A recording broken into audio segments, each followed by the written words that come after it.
합니다. 예수 그리스도 이름으로 하나님 말씀 증거하겠습니다.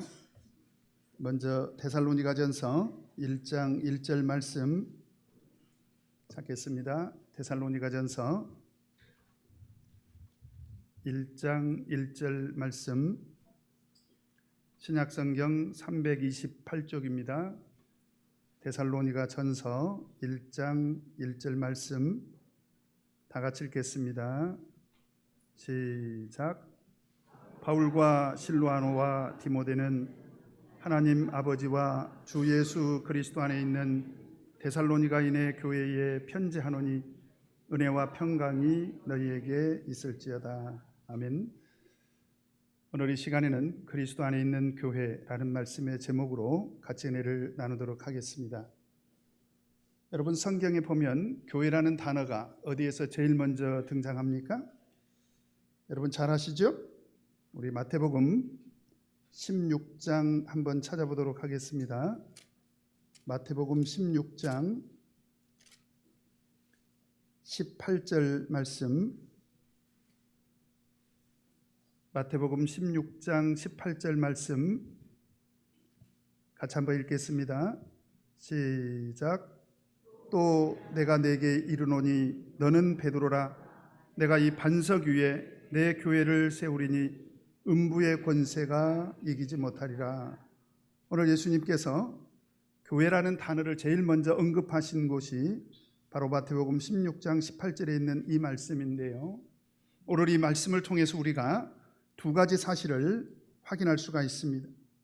먼저 누가 교회를 세우겠다라는 것입니까? 누가 교회를 세우겠다?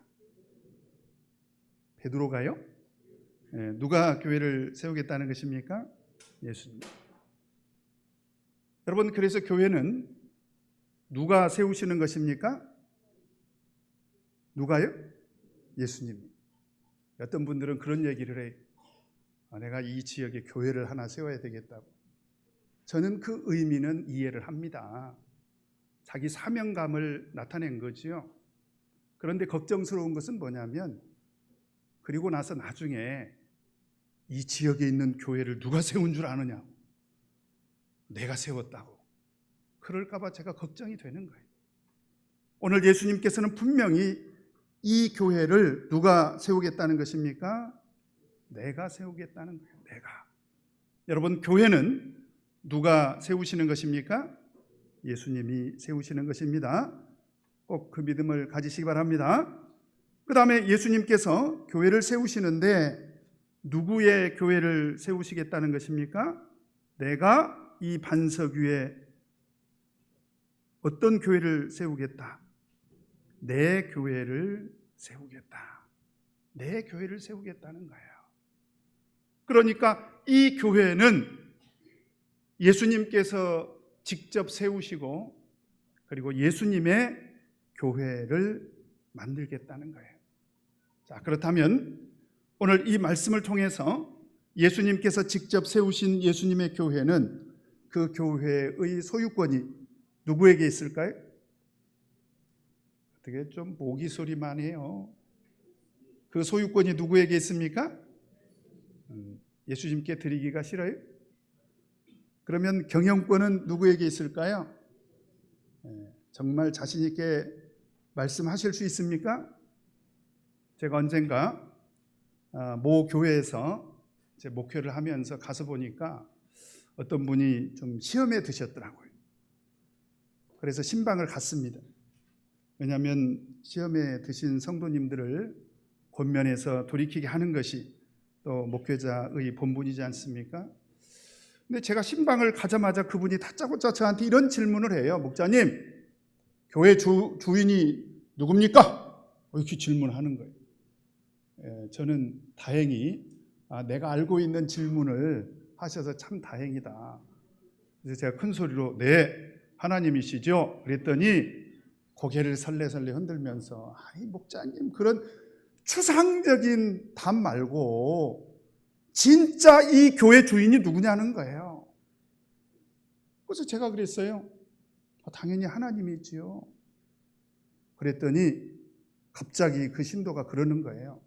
목자님, 돈 누가 내요? 그러는 거예요. 돈 누가 내요? 다 우리가 낸 돈 아니냐 이 말이에요. 그러니 교회 주인은 목자님, 우리입니다. 이런 얘기를 하더라고요.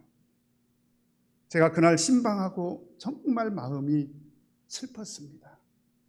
내가 지금 목회하려고 온 이 교회가 정말 하나님께서 직접 세우시고 하나님께서 소유자가 되시고 하나님께서 직접 경영하시는 그런 교회라고 믿고 왔는데, 정작 어떤 분들은 이 교회 주인은 누구라고 믿고 신앙생활 했다는 것입니까?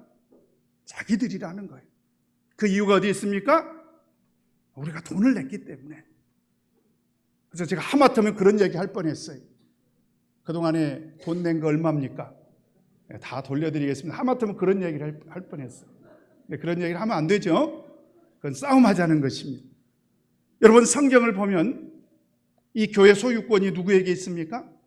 사도행전 20장 28절을 보면 너희는 자기를 위하여 또는 온 양떼를 위하여 삼가라. 성령이 저들 가운데 너희로 감독자를 삼고 하나님이 자기 피로 사신 교회를 지게 하셨느니라. 하나님께서 자기 피로 어떻게 하셨다는 것입니까? 샀다는 거예요. 샀다. 여러분들이 아파트를 돈 주고 사지 않습니까? 그러면 누구 거예요? 그것까지 하나님 것이라고 할 필요는 없습니다. 자, 아파트 내 돈 주고 샀어요. 그러면 그 아파트 누구 것입니까? 내 거지요. 여러분들이 지금 소유하고 있는 자동차 내 돈 주고 샀습니다. 누구 겁니까? 내 거죠. 그러면 교회는 누구 것이냐 이 말이죠. 교회는 누구 것입니까? 하나님이 자기 피값으로 샀다는 거예요. 예수 그리스도께서 십자가 위에서 피 흘려 주심으로 그 피값으로 교회를 샀다라고 하는 것입니다. 그러면 이 교회의 소유권은 누구에게 있습니까? 하나님께 있다는 거예요. 그리고 이 교회 경영권도 누구에게 있습니까? 하나님께 있다라고 하는 것입니다. 여러분, 지금 우리 참예수교회 대방교회 소유권은 누구에게 있습니까? 어느 정도 아시는 분들은 목자님 그거 총의 이름으로 돼 있잖아요. 그건 땅의 법이 그래서 그래요. 땅의 법이. 그렇게 해야 돼요. 만약에 우리가 등기소에 가가지고 참예수교회 대방교회는 하나님 것입니다 하고 등기해달라고 해보세요. 땅에서 그 등기 받아주겠습니까? 안 받아주지요. 왜냐하면 땅의 법이 그렇게 돼 있으니까. 그러나 그럴지라도 땅의 법 때문에 어쩔 수 없이 우리는 참예수교회 한국총회라고 했지만 사실은 이 교회의 소유권은 누구에게 있습니까? 하나님께 있다라고 하는 것입니다. 그러면 우리 참예수교회 대방교회의 경영권은 누구에게 있습니까? 누가 경영하고 있어요? 박은진 목자가요? 큰일 날 소리 하시네. 어디 가서 그런 소리 하지 마세요. 아시겠죠? 임원들이 하고 있습니까? 이것도 저는 동의할 수가 없습니다. 왜냐하면 박은진 목자나 또는 임원이나 직분자나 성직자나 다 경영에 참여하고 있기는 해요. 그러나 진짜 경영권은 누구에게 있을까? 여러분, 고린도전서 4장 1절 2절을 보니까 사람이 마땅히 우리를 그리스도의 일꾼이요 하나님의 비밀을 맡은 자로 여길지어다. 그리고 맡은 자들에게 구할 것은 충성이니라. 여러분, 우리가 생각할 때 일반적으로 이 사도교회 시대에 가장 많이 교회를 설립하고 개척하고 그리고 교회를 가장 많이 경영했던 대표적인 인물이 누굽니까? 바울 사도잖아요. 그런데 그 바울 사도가 뭐라고 자기를 소개하고 있습니까? 우리를 그리스도의 일꾼이다. 나는 교회 주인이 아니라는 것입니다. 그리고 나는 교회 경영자가 아니라는 거예요. 나는 다만 그리스도의 일꾼에 불과하다는 것입니다. 그러면 내가 어떻게 이 교회 경영에 참여하게 됐느냐? 그것은 하나님께서 그 하나님의 비밀을 맡겨주셨기 때문이라는 거예요. 하나님의 비밀을 맡은 자로 여길지어다. 그리고 맡은 자들에게 구할 것은 충성이니라. 겉으로 보면 바울 사도가 교회를 세운 것 같기도 하고, 그리고 그 교회를 직접 주관하고 경영하는 것 같지만, 그러나 정작 바울 사도는 나는 그리스도의 일꾼에 불과하다는 것입니다. 그리고 자기는 맡겨주신 것을 지금 맡은 자로서 충성하고 있다라고 하는 것입니다. 여기서 맡은 자라고 하는 헬라어는 오이코노모스 그렇습니다. 따라서 해보십시다. 오이코노모스, 오이코노미아, 오이코노모스 다 같은 의미가 있습니다. 여기서 어떤 단어가, 영어 단어가 등장을 했냐면 이코노미, 다 잘 아시죠?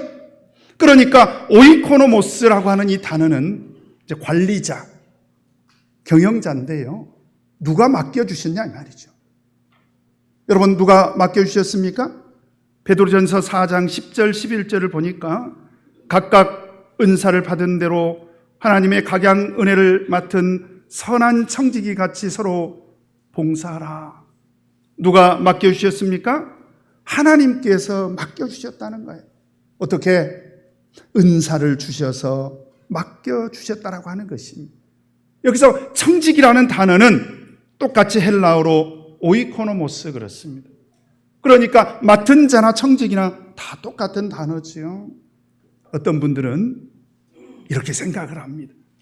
교회 일은 내가 하고 싶으면 하고 하기 싫으면 안 하고. 그러면 주인은 누구예요? 주인은 누굽니까? 그건 나지요. 성경적으로 보면 바른 자세가 아닙니다. 우리는 이렇게 말해야 돼요. 하나님께서 맡겨주시면 하고, 하나님께서 맡겨주시지 않으면 못하는 거지요. 그래서 우리가 하나님의 일을 할 때는 이런 청지기 신앙이 있어야 됩니다. 그래서 베드로전서 4장 11절에 보니까 만일 누가 말을 하려면 하나님의 말씀을 하는 것 같이 하라는 것입니다. 그리고 누가 봉사하려면 하나님의 공급하시는 힘으로 하는 것 같이 하라. 왜 그렇습니까? 하나님께서 우리에게 맡겨주셨기 때문에 그렇다라고 하는 것입니다. 오늘 이 시간 우리는 분명히 이 교회는 소유권과 경영권이 반드시 누구에게 있다라고 하는 것을 믿어야 됩니까?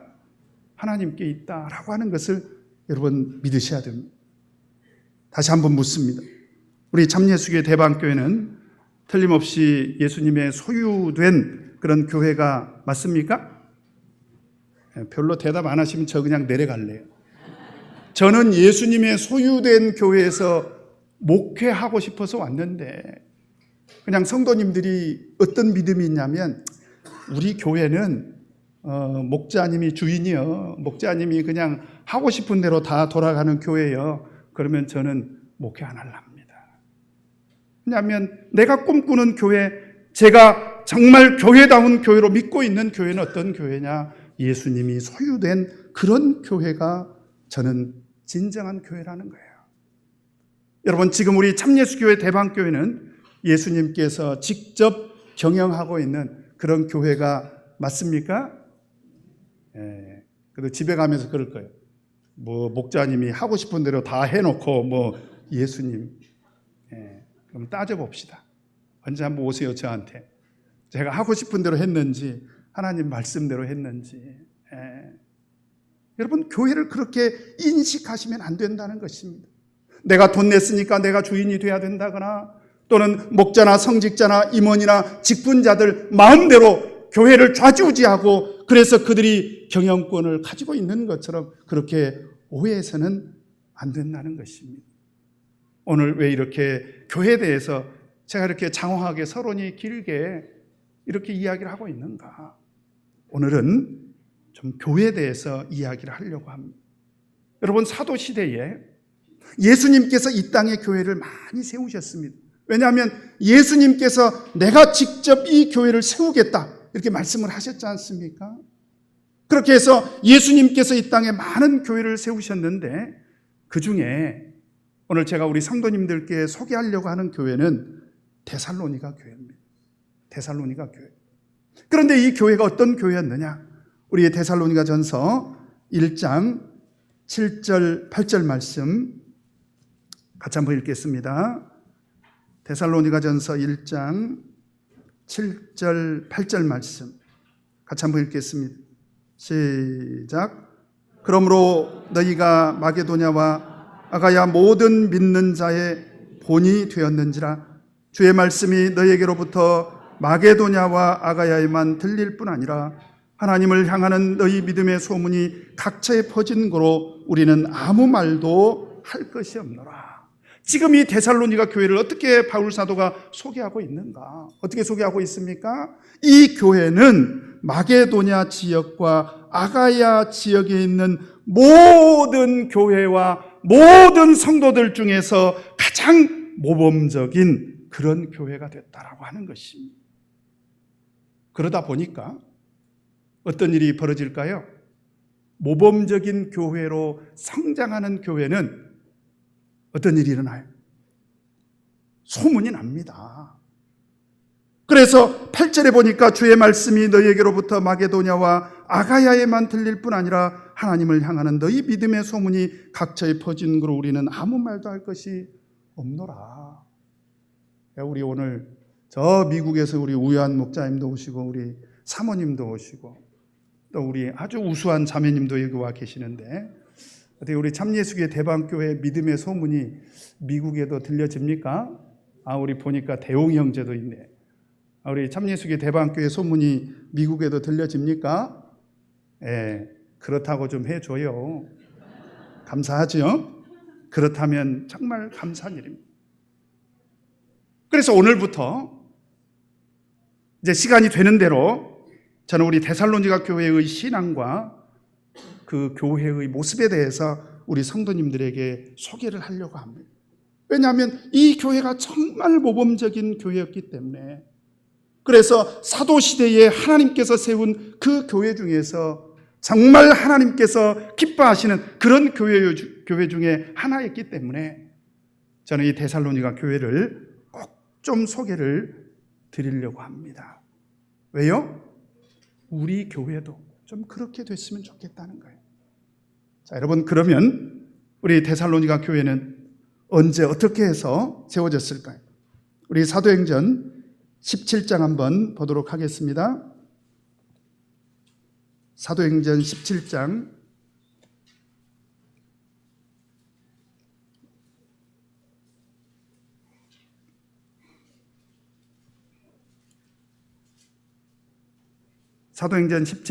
1절 같이 한번 읽겠습니다.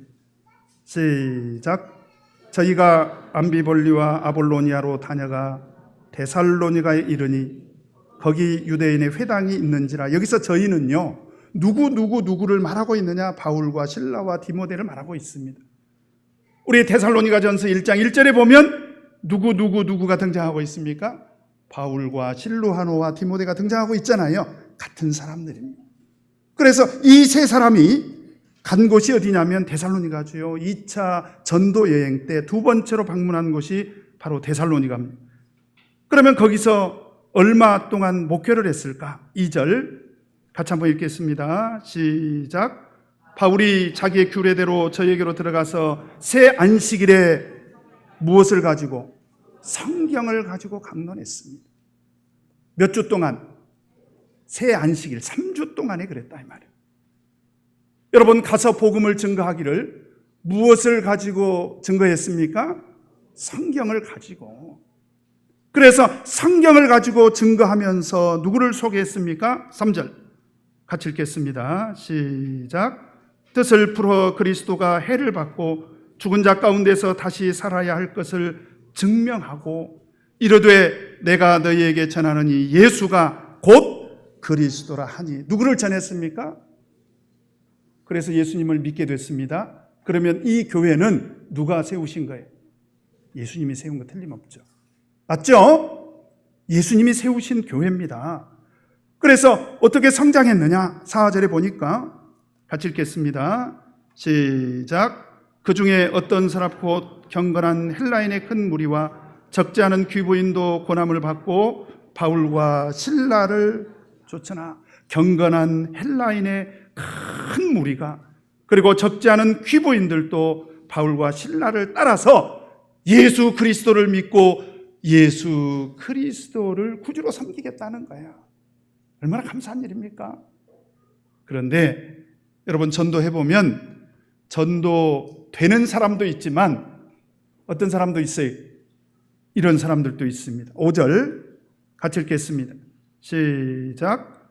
그러나 유대인들은 시기하여 저자의 어떤 괴악한 사람들을 데리고 때를 지어 성을 소동케 하여 야손의 집에 달려들어 저희를 백성에게 끌어내려고 찾았으나, 어떤 사람들도 있었다라고 하는 것입니까? 시기하는 사람들도 있더라는 거예요. 그래서 고약한 사람들까지 동원을 해가지고 때를 지어서 성을 소동케 하면서 복음 사역을 회방을 합니다. 그래서 결국 어떻게 됐습니까? 10절 같이 한번 읽겠습니다. 시작. 밤에 형제들이 곧 바울과 신라를 배려하러 보내니 저희가 이르러 유대인의 회당에 들어가니라. 어떻게 됐습니까? 세상 말로 야반 도주할 수밖에 없었어요. 왜냐하면 이 사람들이 원한 복음 사역을 회방하고 방해를 하고 핍박을 하니까 불과 3주일 만에 이 데살로니가 지역을 떠날 수밖에 없었던 것입니다. 그러니 바울 사도가 이 데살로니가 교회를 늘 생각할 때마다 아쉬움이 있는 거예요. 여러분, 만약에 박은진 목자가 우리 대방교회에서 목회를 딱 3주 하고 3주 만에 떠났다, 그러면 어떨까요?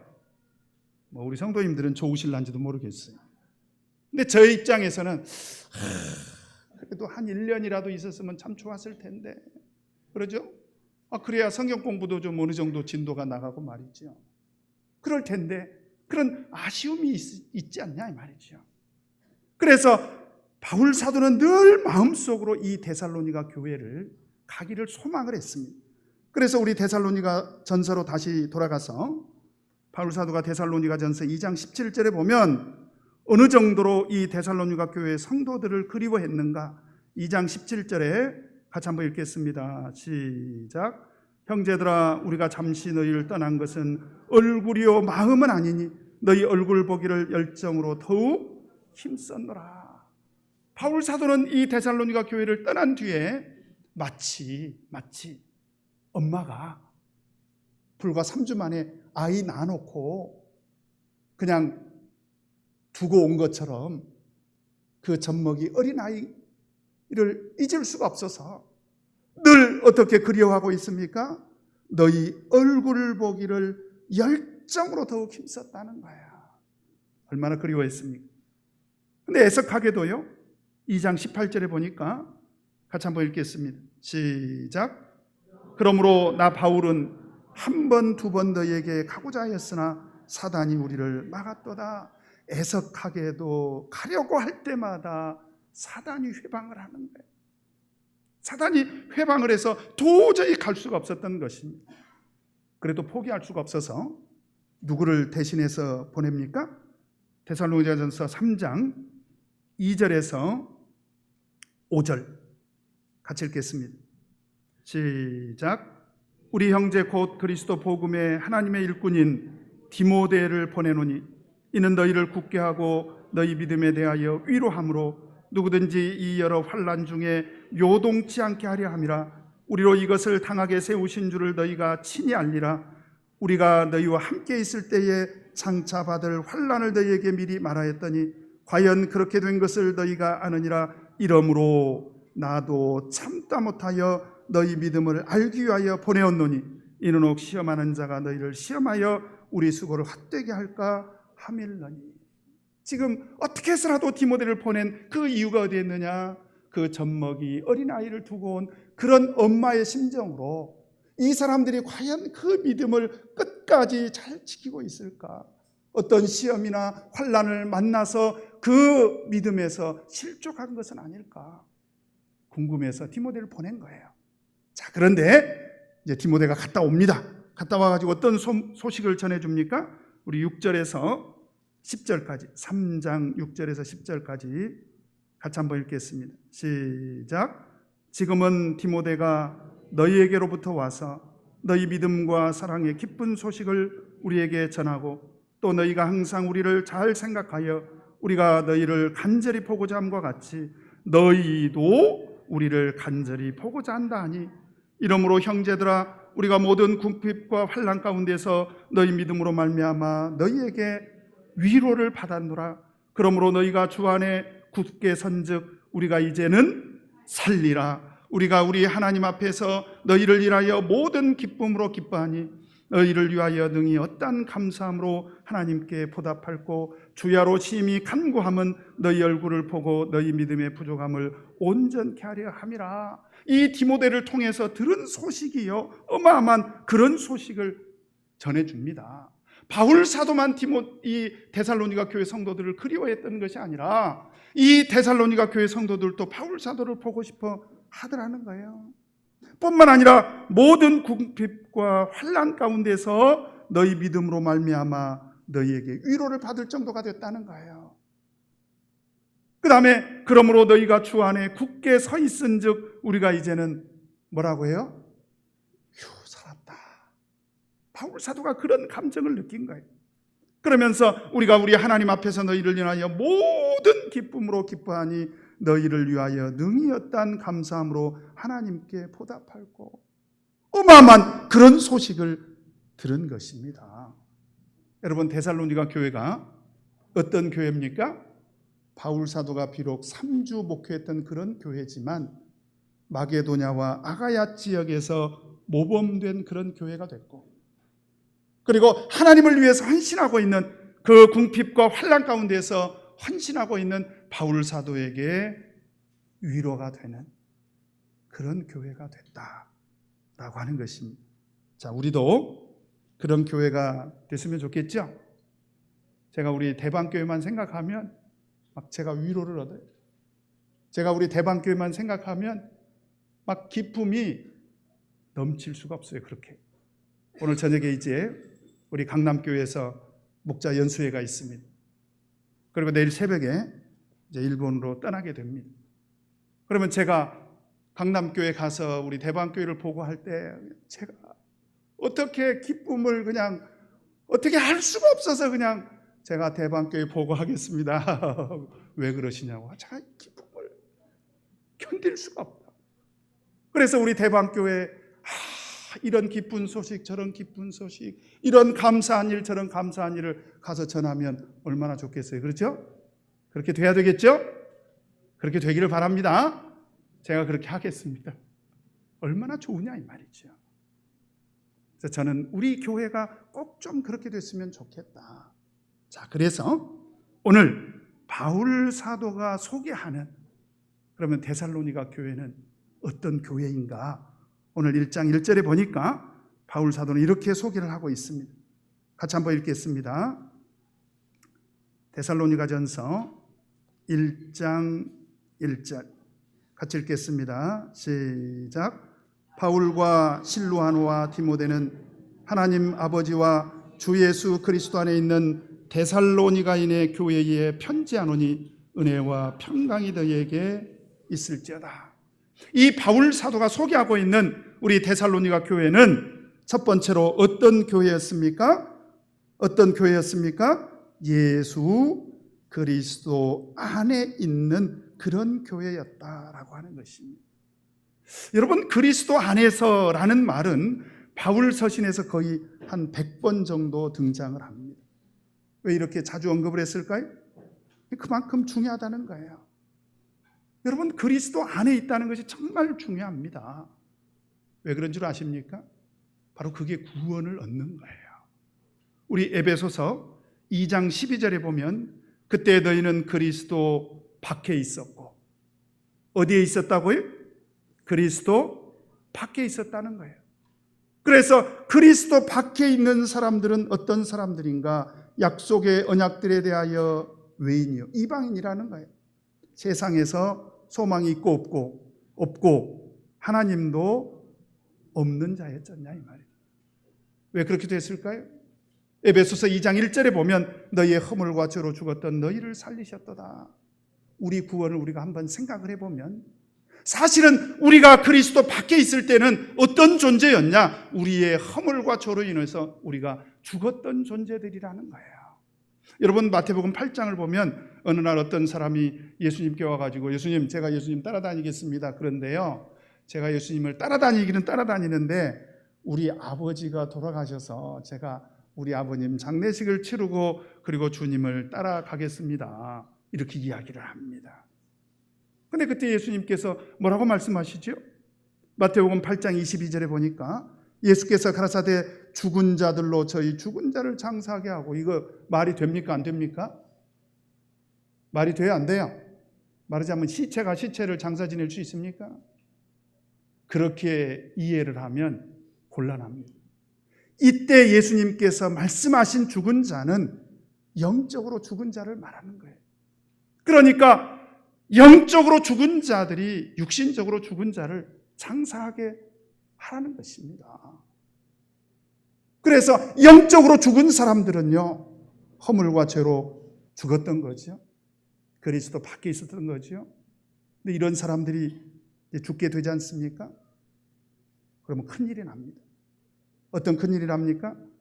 히브리서 9장 27절에 보니까 한 번 죽는 것은 사람에게 정하신 것이요 그 후에는 심판이 있으리니, 세상에서 가장 슬픈 일은 사람이 죽는 거죠. 그래서 장례식장에서 가장 슬프게 울지 않습니까? 그런데요, 그보다 더 고통스럽고 슬픈 일은 뭐냐? 죽은 뒤에 심판을 받는 것입니다. 어떤 심판을 받습니까? 우리 계시록 21장 한번 찾도록 하겠습니다. 계시록 21장 8절, 계시록 21장 8절 같이 읽겠습니다. 시작. 그러나 두려워하는 자들과 믿지 아니하는 자들과 흉악한 자들과 살인자들과 행음자들과 술객들과 우상 숭배자들과 모든 거짓말하는 자들은 불과 유황으로 타는 못에 참냐리니 이것이 둘째 사망이다. 한 번 죽는 것은 모든 사람이 다 죽는 것이기 때문에 사실은 두려울 일이 아닌데, 가장 두려운 것은 뭐냐? 그 죽은 다음에 심판을 받게 된다는 거예요. 그래서 그리스도 밖에 있는 사람들은 어떤 심판을 받게 됩니까? 둘째 사망을 받게 된다는 거예요. 바로 영원한 불못에 들어가는 거지요. 지옥에 들어가는 것입니다. 그래서요, 예수님이 뭐라고 말씀하셨냐면 마태복음 10장 28절에 몸은 죽여도 영혼은 능히 죽이지 못하는 자들을 두려워하지 말고 오직 몸과 영혼을 능히 지옥에 멸하시는 자를 두려워하라. 여러분, 몸을 죽이는 사람들을 몸을 죽이려고 하는 사람을 우리가 두려워해야죠. 예를 들면 우리 승희가 강도를 만났어. 근데 강도가 너 죽을래? 그러면 네, 죽여요. 그럴 수가 없잖아요. 살려주세요. 제가 컴퓨터 드리겠습니다. 제가 핸드폰 드릴게요. 제가 있는 돈 다 드리겠습니다. 우리 그러지 않습니까? 근데 예수님은 그러지 말라는 거예요. 제가 알고 있는 시골의 어느 집사님 사모님께서, 원래 그 남편인 집사님께서 예수 믿기 전에 어마어마하게 우리 사모님을 핍박을 했어요. 어느 정도로 핍박을 했느냐? 교회를 가지 마라, 예수 믿지 마라. 왜냐하면 예수 믿으면 제사도 안 지내지요. 안식일도 지켜야지요. 농사 짓는데 안식일 날 농사 질 수 있습니까? 여러 가지로 그 남편 입장에서는 이건 교회 다니는 건 아니다. 가지 말라고 해도 계속 교회를 가니까 어느 날 사모님을 마당으로 데리고 끌고 가가지고 그냥 마당에다가 내동댕이 치고 나서는 광에 가서요, 이거 싫어합니다. 제가 그 사모님한테 직접 들은 얘기예요. 광에 가가지고 도끼를 딱 들고 와가지고 목을 발로 딱 밟고 도끼를 내려치려고 하면서 너 죽을래? 그러더래요. 근데 우리 사모님에게 정말 특별한 믿음이 있었습니다. 죽어도 좋겠다. 왜요? 그래 봐야 내 목밖에 더 떨어지겠냐 이 말이에요. 그리고 나는, 내 영혼은 우리 주님께서 받아주실 것이다. 그래서 남편한테 여보시오, 나 좀 죽여주시오 그랬대요. 그랬더니 남편이 도끼를 그냥 마당에다가 내동댕이 치고 톡 한 년, 그리고는 그 집사님이 직접 그랬대요. 그리고 그때부터 교회를 따라오더래요. 아주 개과천선해서 예수님을 믿고 나중에 집사가 됐다는 것입니다. 여러분, 예수 그리스도 안에 있다는 것이 이와 같이 용기가 있는 것입니다. 예수 그리스도 안에 있는 사람은 몸은 죽여도 영혼을 등이 죽이지 못하는 자들을 두려워하지 않습니다. 다만 우리 몸과 영혼을 능히 지옥에 멸하시는 자를 우리가 두려워해야 된다라고 하는 것입니다. 이 유황불에 들어가는 것이 얼마나 두려운 일입니까? 그런데 예수님께서 이 세상에 오셔서 십자가를 지심으로요, 우리 이 심판의 문제를 해결해 주셨습니다. 그래서 계시록 2장 11절에 보니까 귀 있는 자는 성령이 교회들에게 하시는 말씀을 들을지어다 이기는 자는 둘째 사망의 해를 받지 아니하리라. 또 계시록 20장 6절에 보니까 이 첫째 부활에 참여하는 자들은 복이 있고 거룩하도다. 둘째 사망이 그들을 다스리는 권세가 없고 도리어 그들이 하나님과 그리스도의 제사장이 되어 1000년 동안 누구와 함께? 그리스도로 더불어 왕노릇하리라. 그리스도 안에 들어오면 이 둘째 사망의 문제를 해결해 주겠다라고 하는 것입니다. 여러분, 그리스도 밖에 있을랍니까? 그리스도 안에 있을랍니까? 근데 알고 보니까 우리는 이미 예수 그리스도 안에 들어왔네요. 우리 참예수교회 성도님들은 잘 알고 계시죠? 어떻게 그리스도 안에 들어왔습니까? 우리가 어떻게 들어왔어요? 갈라디아서 3장 27절에 보니까 누구든지 그리스도 합하여 세례를 받은 자는 그리스도로 옷 입었느니라. 또 로마서 8장 9절에 보니까 만일 너희 속에 하나님의 영이 거하시면 너희가 육신에 있지 아니하고 영에 있나니 누구든지 그리스도의 영이 없으면 그리스도의 사람이 아니라. 우리가 어떻게 해서 그리스도 안에 들어오게 됐습니까? 어떻게 그리스도 안에 들어오게 됐어요? 물과 성령으로 거듭나서. 이게 얼마나 영광스러운 일인 줄 아십니까? 둘째 사망의 해를 받지 않는다니까요. 감사하죠? 감사하죠? 그리스도 안에 들어오게 된 것만으로도 일생 동안 꼭 감사하시길 바랍니다. 아시겠죠? 그 다음에 바울 사도가요, 또 우리 데살로니가 교회 성도들을 어떻게 소개하고 있습니까? 1장 1절 같이 한번 읽겠습니다. 시작. 바울과 실로아노와 디모데는 하나님 아버지와 주 예수 그리스도 안에 있는 데살로니가인의 교회에 편지하노니 은혜와 평강이 너희에게 있을지어다. 지금 바울 사도가 꿈꾸는 교회, 바울 사도가 정말 교회다운 교회로 생각하는 교회는 어떤 교회냐? 은혜와 평강이 있어야 된다는 거예요. 여러분, 그리스도 안에서라는 단어와 더불어서 은혜와 평강이라는 단어는 바울 서신에 또 참 자주 등장을 합니다. 그래서 이 교회는 반드시 은혜와 평강이 있어야 되는데 이 은혜는 무엇인가? 헬라어로 카리스라고 합니다. 자, 따라서 해보십시다. 카리스. 그때 어떤 사람이 여기 칼 있어 그러는데 그런 칼 말고 여기서 말하는 카리스는 값없이 아무 대가 없이 아무 조건 없이 베풀어주는 그런 호의와 사랑을 말하는 것입니다. 그래서 우리가 세상에서도 이 은혜라는 단어는 누구에게 써요? 내가 은혜 입었다 이런 말을 쓸 때 가장 많이 쓰는 대상이 누구예요? 부모님 은혜. 맞죠? 왜냐하면 우리 부모님은 나를 낳아주실 뿐만 아니라 오늘 이 시간 이 자리에 오기까지 나를 길러주셨는데 어떤 조건을 걸고 키워주셨습니까? 어떤 조건을 걸고요? 어떻게? 부모님이 돈 한 20년 키워놓고 한 10억 청구합니까? 그래요? 제가 이런 분들을 봤어요. 세상에 20년 동안 수억을 들여서 뒷바라지 해놓고 결혼할 때가 되니까 몰래 돈을 엄청나게 많이 모아놓고 그걸로 시집 보내고 그걸로 장가 보내더라고요. 돈을 청구해도 시원찮을 판에. 왜 그렇습니까? 그게 부모 사랑이고 부모 은혜입니다.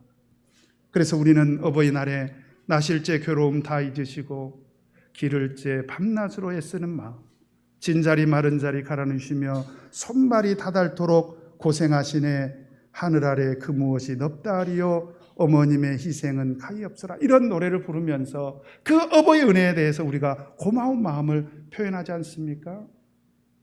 그래요, 안 그래요? 이 세상에서 가장 거룩하고 이 세상에서 가장 고상한 사랑은 부모님의 사랑입니다. 그런데 바울 사도는 그런 사랑이 교회에 있어야 된다는 거예요. 제가 그렇게 한번 생각을 해봤습니다. 이거 실화인데요. 어떤 어머니가 아들이 살인죄를 졌어요. 그리고 법정에 서게 됐습니다.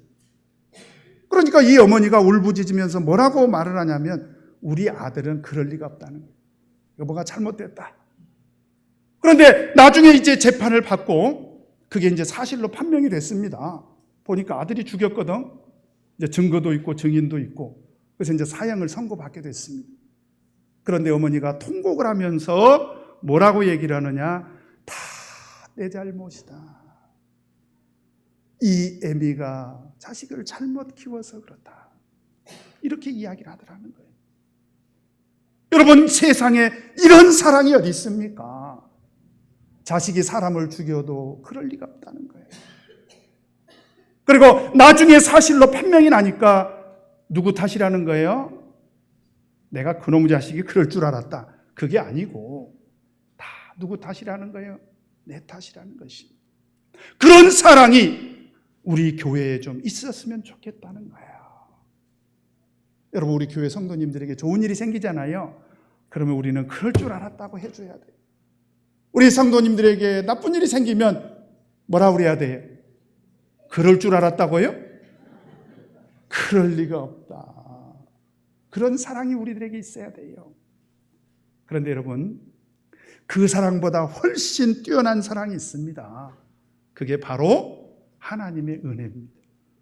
그래서 이사야 49장 15절에 보면, 여인이 어찌 그 젖먹는 자식을 잊겠으며 자기 태에서 난 아들을 긍휼히 여기지 않겠느냐. 그들은 혹시 잊을지라도 나는 너를 잊지 아니할 것이라. 이게 무슨 얘기입니까? 혹시 그렇다는 얘기입니다. 세상에 젖먹는 자기 자식을 잊어버리는 부모 봤냐? 엄마 봤냐? 그런데 100에 하나, 1000에 하나, 만에 하나라도 혹시라도 버리는 부모가 있을지라도 하늘에 계신 우리 하나님은 우리를 어떻게 하시겠다? 우리를 어떻게 하시겠다? 잊어버리지 않겠다. 그게 바로 하나님의 은혜라는 것입니다. 그런 하나님의 은혜가 꼭 우리 교회 가운데 있게 되기를 바랍니다. 그게 바울 사도가 생각하는 진정한 교회다운 교회 모습이라는 거예요. 그 다음에 마지막으로 우리 1장 1절 한 번 더 읽겠습니다. 시작. 바울과 실라노와 디모데는 하나님 아버지와 주 예수 그리스도 안에 있는 데살로니가인의 교회에 편지하노니 은혜와 평강이 너희에게 있을지어다. 여러분, 성경을 자세히 보시면 바울 서신에 보면 은혜 다음에 반드시 무엇이 따라옵니까? 평강이 따라옵니다. 이것은 짝이에요, 짝.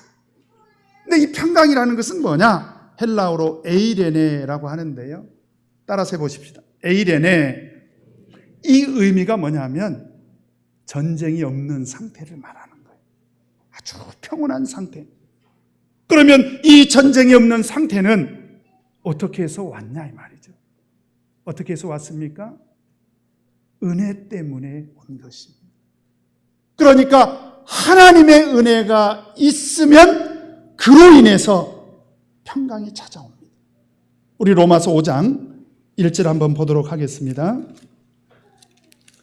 로마서 5장 1절, 2절 같이 한번 읽겠습니다. 시작. 그러므로 우리가 믿음으로 의롭다 하심을 얻었은즉 우리 주 예수 그리스도로 말미암아 하나님으로 더불어 화평을 누리자. 또한 그로 말미암아 우리가 믿음으로 서 있는 이 은혜에 들어감을 얻었으며 하나님의 영광을 바라고 즐거워하느니라. 어떻게 해서 우리 가운데 이와 같이 화평이 찾아왔냐 이 말이죠. 어떻게 해서 이 화평이 찾아왔습니까? 이 은혜에 들어갔기 때문에 우리는 화평을 얻은 것입니다. 그래서 바울 사도는요 3절 4절에 뭐라고 권면하고 있습니까? 다만 이뿐 아니라 우리가 환난 중에도 즐거워하나니 이는 환난은 인내를, 인내는 연단은 소망을 이루는 줄 알미로다. 환난 가운데 있을지라도 우리는 얼마든지 즐거워할 수가 있다라고 하는 것입니다. 그래서 11절에 같이 한번 읽겠습니다. 시작. 이뿐 아니라 이제 우리로 화목을 얻게 하신 우리 주 예수 그리스도로 말미암아 하나님 안에서 또한 즐거워하느니라. 하나님께서 우리를 은혜 가운데 들어오게 해 주셨기 때문에 우리가 화목을 얻게 됐지 않냐, 우리가 평강을 얻게 됐지 않냐, 그런 얘기입니다. 그러므로 우리는 예수 그리스도의 은혜로 말미암아 얻어진 이 평강으로 인해서 우리는 어떻게 하라는 것입니까? 즐거워하자는 거예요. 여러분 요즘 즐거우십니까? 즐거우세요? 어떤 분들은 그래요. 아휴, 요즘 그냥 사는 게 아무 낙이 없다고. 왜 그래요? 소망이 세상에 있기 때문에 그래요. 한번 보세요. 돈으로 낙을 얻은 사람은 어느 정도로 돈이 쌓여야 만족이 될까요? 혹시 여기 돈이 한 100억 있으신 분? 여기 우리 교회는 없구나. 그러면 낮춰서 한 10억. 10억도 없어요? 목사님이 뭐 좀 착각을 하면. 그럼 1억. 저는 1억이 아니라 1000만 원도 없어요. 아직까지는 그래요. 아직까지는 앞으로는 어쩔란가 모르겠는데 빚만 있어요. 저는. 자, 그런데 100억 가지신 분에게 한번 가서 물어보세요. 당신 행복하냐고. 그러면 눈에 막 불꽃이 튈 것입니다. 내가 지금 100억밖에 없는데 무슨 소리 하냐고. 내가 지금 500억 채우려고 지금 몸부림치고 있다고 그럴 것입니다. 이 세상에 있는 것으로는요 만족을 얻을 수가 없어요. 여러분, 하나님께서 우리에게 주신 그 은혜로 말미암아서 우리가 평강을 얻어야 되는데, 그런데 만약에 이 평강이 없다면 어디에 문제가 있는 거냐?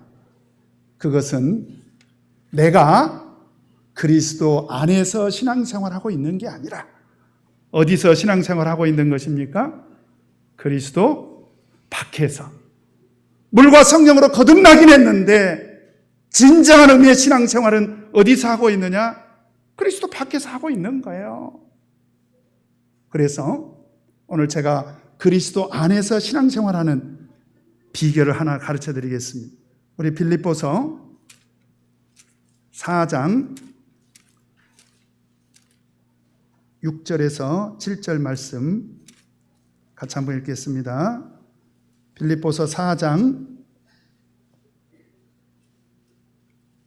6절에서 7절 같이 읽겠습니다. 시작. 아무것도 염려하지 말고 오직 모든 일에 기도와 간구로 너희 구할 것을 감사함으로 하나님께 아뢰라. 그리하면 모든 지각에 뛰어난 하나님의 평강이 그리스도 예수 안에서 너희 마음과 생각을 지키시리라.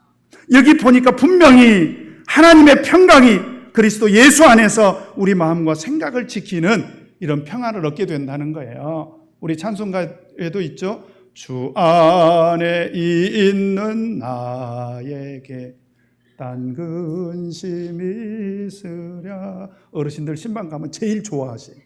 455장 딱 접어놓으시잖아. 제가 가면 이거 부르자고 하세요. 왜 그렇습니까? 그리스도 안에서 주어지는 이 평안이, 이 평강이 가장 큰 행복이라는 거예요. 그러면 이 행복을 어떻게 얻을 수 있습니까? 6절에 보니까 아무것도 염려하지 말고 오직 모든 일에 기도와 간구로 너희 구할 것을 구하라는 거예요. 우리 마음에 평강이 없다면 사실은 우리가 하나님 앞에 기도하지 않고 있는 것입니다. 어떤 분들은 그런 얘기를 해요. 목사님, 제가 아침 저녁으로 기도했는데 뭔 소리를 이렇게 하세요? 틀림없이 그렇게 기도하셨다면 거기에 한 가지를 꼭 더 넣으셔야 돼요. 여러분 소고기국 끓여가지고 심심하죠? 그러면 꼭 한 가지 더 넣어야 돼요. 뭘 넣어야 돼요? 소금을 넣어야 됩니다. 그러면 감칠맛이 나지요? 마찬가지로 우리가 아침 저녁으로 기도했는데도 내 마음에 평강이 없다면 거기에 마치 소금이 빠진 것처럼 뭐가 빠졌느냐? 감사가 빠진 것입니다. 여러분 기도할 때요, 오늘 바울 사도는 감사하면서 기도해 보라는 거예요. 여러분 다니엘 6장을 보면 다니엘이 어떤 지경에 놓이게 됩니까? 사자굴에 이제 들어간대요. 왜요? 사자한테 이제 잡혀 먹히려고 들어가고 싶어서요? 아니요. 왕 외에 하나님을 섬겼다고 해서 하나님께 기도했다고 해서 사자굴 속에 넣겠다는 거예요. 그 소식을 다니엘이 들었습니다. 그리고 어떻게 합니까? 자기가 가지고 있는 권력 그리고 자기가 가지고 있는 재물을 다 동원해서 어떻게 쓰든지 내가 이 사자 감옥에 안 들어가야지, 그렇게 한 게 아니고 그 소식을 듣고도 어떻게 했습니까? 자기 집으로 돌아가서 기도했어요, 안 했어요? 이때만 내가 기도를 안 해야지, 그렇게 한 게 아니라 다니엘 6장 10절에 보면 다니엘이 이 조서에 의인이 찍힌 것을 알고도 자기 집에 돌아가서는 그 방에 예루살렘으로 향하여 열린 창에서 전에 행하던 대로 하루 3번씩 무릎을 꿇고 기도하며 그 하나님께 감사하였더라. 어떻게 이게 가능할까요? 제가 다니엘에게 한번 여쭤봤어요. 다니엘 할아버지입니다. 어떻게 그렇게 감사하셨어요? 그랬더니 내가 하나님 한 분만을 믿는 것으로도 너무 행복해서 그랬다는 거예요. 그리고 내가 서로 사자 굴 속에 들어가서 사자에게 잡혀 먹힐지라도 하나님을 믿다가 사자굴에 들어갔으니 얼마나 다행이냐. 제가 들은 얘기가 맞는 것 같죠? 따라서 해보십시다. 하나님 한 분만으로도 감사하겠습니다. 그런 신앙이 어디에가 있느냐? 그리스도 안에 있더라라고 하는 것입니다. 오늘 바울 사도가 꿈꾸는 교회는 어떤 교회냐? 그리스도 안에 있는 교회입니다. 그리고 바울 사도가 가장 이상적으로 생각하는 그런 교회는 어떤 교회냐? 그 그리스도 안에서 은혜와 평강이 있는 그런 교회입니다. 오늘 아홉개는 그리스도 안에서 은혜와 평강을 항상 누리면서 살아가시는 저와 여러분 되시기를 예수 그리스도 이름으로 축원합니다. 다 같이 묵도하시겠습니다.